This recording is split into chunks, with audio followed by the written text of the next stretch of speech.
వ్యాసం వ్యాసకరం వందే మునిం నారాయణం స్వయం యతః ప్రాప్తకృపా లోకా ముక్తా కలేర్గ్రహాత్ యస్య తుండాచ్యుతశ్చ్యుతో రాజతేయం రసాత్మకః తమచ్యుతకథా కుంజే సుకూజంతం శుకం భజే.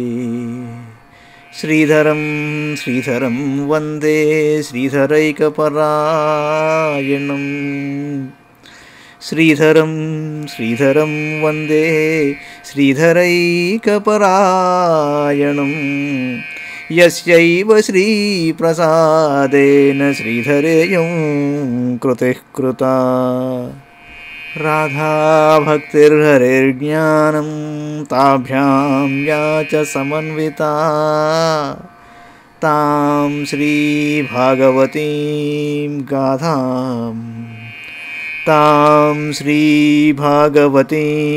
గాథాం వందే యుగళరూపిణీ. భాగవత మహాపురాణంలోని చతుర్థ స్కంధంలో మనం 14వ అధ్యాయంలో ఉన్నాం. వేనరాజు చరిత్ర కొద్ది విచిత్రంగా ఉంటుంది, చెప్పుకుందాం.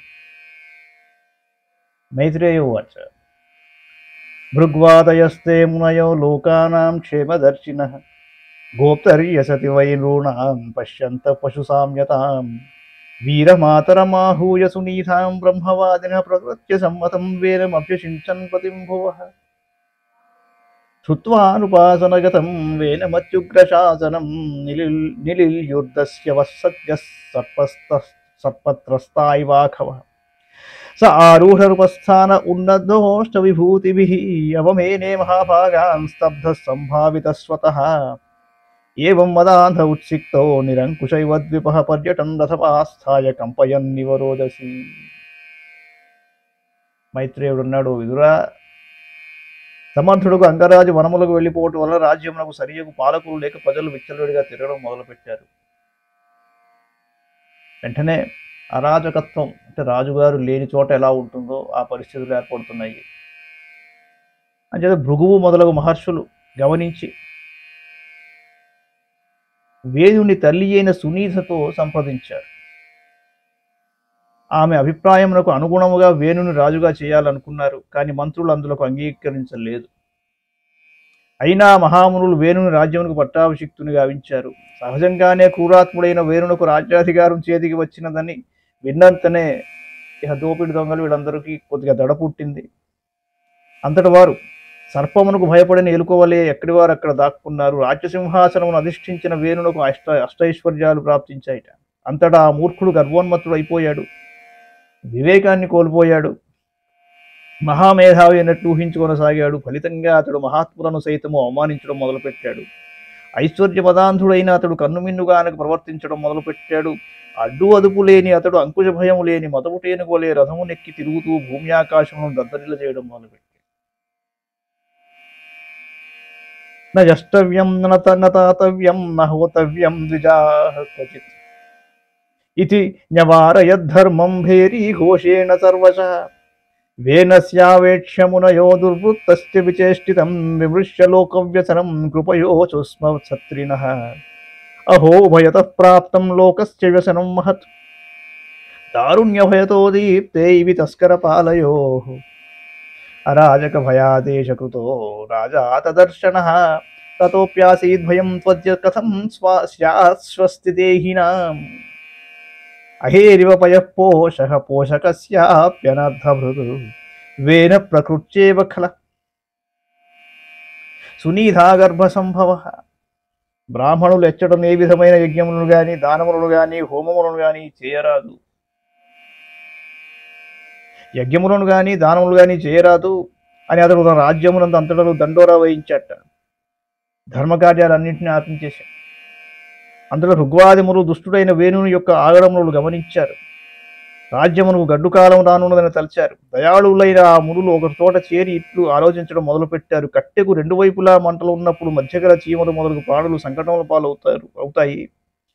అలాగే ఒకవైపు రాజు యొక్క నిరంకుశ పాలన వలనను మరి ఒక వైపు దోపిడి దొంగల విశృంఖలత్వముల వలన మధ్యలో నలిగిపోతూ ప్రజలు దురవస్థలకు గురవుతూ ఉంటారు.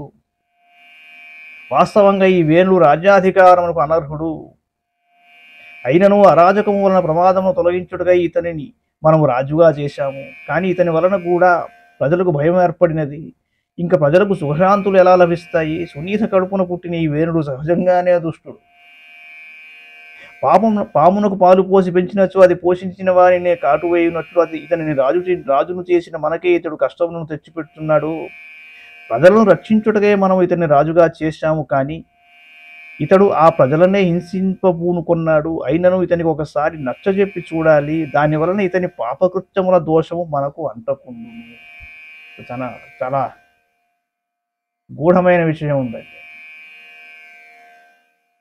నిరూపిత ప్రజాపాలః స శిఘాంసతి వై ప్రజాః తథాపి సాంత్వయే మామం నాన్ స్మాస్తత్పాతకం స్పృశేత్. మనకి ఇది తప్పు అని తెలిసినప్పుడు ఇది తప్పు అని చెప్పడం ధర్మం. మనకెందుకు నలుగురితో పాటు అన్నట్లు వెళ్ళిపోవడం మీకు అప్పటికి బాగానే ఉండొచ్చు.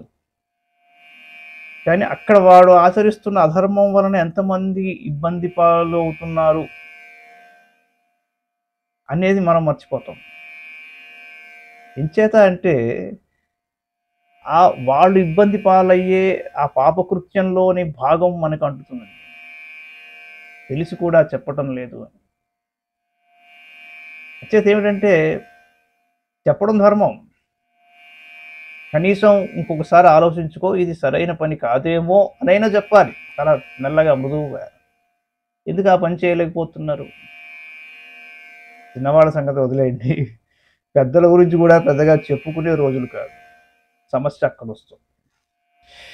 తద్విద్వద్భిరసద్వృత్తో వేనోస్మాభికృతో నృపః సాన్పితో యదినో వాచం నగ్రహీషత్యధర్మకృత్ లోకధిక్కార సందగ్ధం దహిష్యామస్వతేజసా ఏవ మధ్యవసాయైనం మునయో గూఢమన్యవః ఉపవ్రజ్య బ్రువన్వేనం సాంత్వయిత్వాథ సామభిః. వేణుడు మొదటి నుండి దుష్ట ప్రవర్తన గలవాడని తెలిసి కూడా వాడిని రాజును చేశాం కనుక ఇతనిని సరియైన దారిలో పెట్టవలసిన బాధ్యత నైతికంగా మన మీద ఉన్నది. మన సాంత్వన వచనములను ఈ అధర్మపరుడు విననిచో అప్పుడు ఇతడే దోషి అవుతాడు. ఇప్పటికే దుశ్చేష్టల కారణముగా ఇతనిపై ప్రజలు మండిపడుతున్నారు. ప్రజాధికారమును గురి అయి ఉన్న ఇతనిని మన తపోబలముచే దహించి వేయుదము. వేణుని ఎడ మునీశ్వరుల మనస్సులు మండిపోతున్నాయి.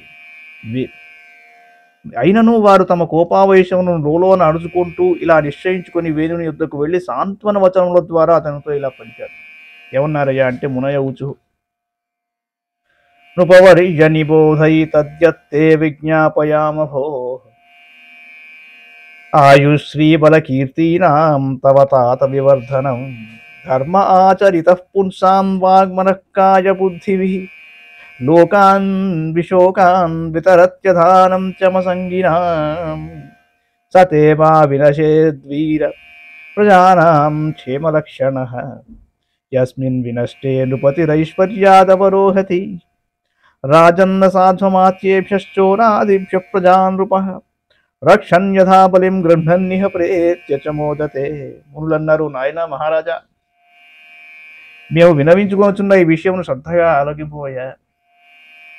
దీనివల్ల నీవు దీర్ఘాయుష్మంతుడు అవుతావు, బల సంపదలు కీర్తి ప్రతిష్టలు పెరుగుతాయి. మానవులు త్రికరణ శుద్ధిగా ధర్మమును ఆచరించినచో అది లోకములను శోకరహితములుగా చేయును. నిష్కామ బుద్ధితో ప్రవర్తించు వారికి మోక్షమును ప్రసాదించును. ప్రజల సంక్షేమమే ధర్మము యొక్క ధ్యేయము. అందువలన అది నీలో ఏమాత్రము లుప్తము కారాదు. ధర్మమునకు లోపము వచ్చినచో రాజు క్రమంగా ఐశ్వర్యాన్ని కోల్పోతాడు. మహారాజా, ప్రభువు దుష్టమంత్రుల నుండి దొంగలు మొదలగు దుర్మార్గుల నుండి ప్రజలను రక్షిస్తూ ఉండాలి. మహారాజు ప్రజల నుండి గౌరవాధర్ములను పొందుతూ ఉండాలి. యశ్చ రాష్ట్రే పురే చైవ భగవాన్ యజ్ఞపూరుషః ఇజ్జతే స్వేన ధర్మేణ జనైర్వర్ణాశ్రమాన్వితైః తస్య రాజ్ఞో మహాభాగ భగవాన్ భూతభావనః పరిదృశ్యతి విశ్వాత్మా తిష్టతో నిజశాసనే తస్మిన్ సృష్టే కిమప్రాప్యం జగతామీశ్వరేశ్వరే లోకాः సపాలాహ్యే తస్మై హరంతి బలిమాదృతాః తం సర్వలోకామరయజ్ఞ సంగ్రహం త్రయీమయం ద్రవ్యమయం తపోమయం యజ్ఞైర్విచిత్రైర్యజతో భవాయతే రాజన్ స్వదేశాననురోద్ధుమర్హసి యజ్ఞేన యుష్మద్విషయే ద్విజాతిభిః వితాయమానేన సురాः కళాహరేः స్విష్టాః సుతుష్టాః పదిశంతి వాంక్షితం తద్ధేళనం నార్హసి వీరచేష్టితుం. ప్రజల నుండి పన్నులను ధర్మబద్ధంగా స్వీకరించాలయ్యా. అట్టి ఉత్తమ ప్రభువు ఇహపరలోకముల యందు సకల సుఖములను పొందుతాడు. మహాత్మా, మహారాజు విద్యుక్తములైన తన ధర్మములను పాటిస్తూ తన రాజ్యమునందును రాజధాని నగరమునందును గల జనుల చేత వారి వారి వర్ణాశ్రమ ధర్మములను ఆచరింపజేస్తూ ఉండాలి. యజ్ఞస్వరూపుడైన పరమాత్ముని తాను ఆరాధిస్తూ ప్రజలు కూడా ఆరాధించున్నట్లు చేయాలి. అలా ధర్మబద్ధమైన తన పాలనకు కట్టుబడి ఉండు మహారాజు నెడ సర్వాంతర్యామియు భక్త రక్షకుడును అయిన సర్వేశ్వరుడు ప్రసన్నుడవుతాడయ్యా. జగత్ సృష్టికర్తయగు బ్రహ్మ మొదలగు సకల దేవతలకును ఆ పరమ పురుషుడు ప్రభువు ఆ సర్వేశ్వరుడు ప్రసన్నుడైనచో జనులకు సకల వస్తువులను లభ్యమగును. అందువలననే ఇంద్రాది దిక్పాలులతో సహా సకల లోకముల వారును పరమాధర్ముతో ఆ పురుషోత్తములకు పూజా ద్రవ్యములను సమర్పిస్తూ ఉంటారు. ఓ మహారాజా, సకల లోకములు, లోకపాలరు, దేవతలు, వివిధ యజ్ఞములు ఇవన్నీ శ్రీమన్నారాయణుని అందే నిలిచి ఉన్నాయి. అంతేకాదు అతడు వేదస్వరూపుడయ్యా. ద్రవ్యరూపుడు, తపస్సులు అన్నియును ఆయన రూపములే. నీ రాజ్యములోని వారు అందరూ నీ మేలుగోరియే విధముల యజ్ఞముల ద్వారా భగవంతుని ఆరాధిస్తుంటారు. కనుక నీవు నీ ప్రజల యజ్ఞకర్మలకు సహకరించు. నువ్వు మహావీరుడైనవేనా, నీ దేశమునందు గల ద్విజులు నిర్వర్తించినట్టు యజ్ఞముల ద్వారా శ్రీహరి యొక్క అంశలైన సకల దేవతలను సంతుష్టులవుతురు. విద్యుక్తములైన వారి ఆరాధనలకు సంతుష్టులైన దేవతలు నీ మనోరథములు అన్నింటినీ ఈడేర్చెదరు. కనుక నీవు ఆ దేవతలను అవమానపరుచునట్టి చేష్టలను చేయకుము. ఇది మా ప్రార్థన. తర్వాత వేణుడు ఏం చెప్పాడో వచ్చే అంకంలో చూద్దాం. మంగళం భగవాన్ విష్ణు, మంగళం గరుడధ్వజ, మంగళం పుండరీకాక్షో, మంగళాయ తనో హరి. సర్వం శ్రీకృష్ణార్పణమస్తు.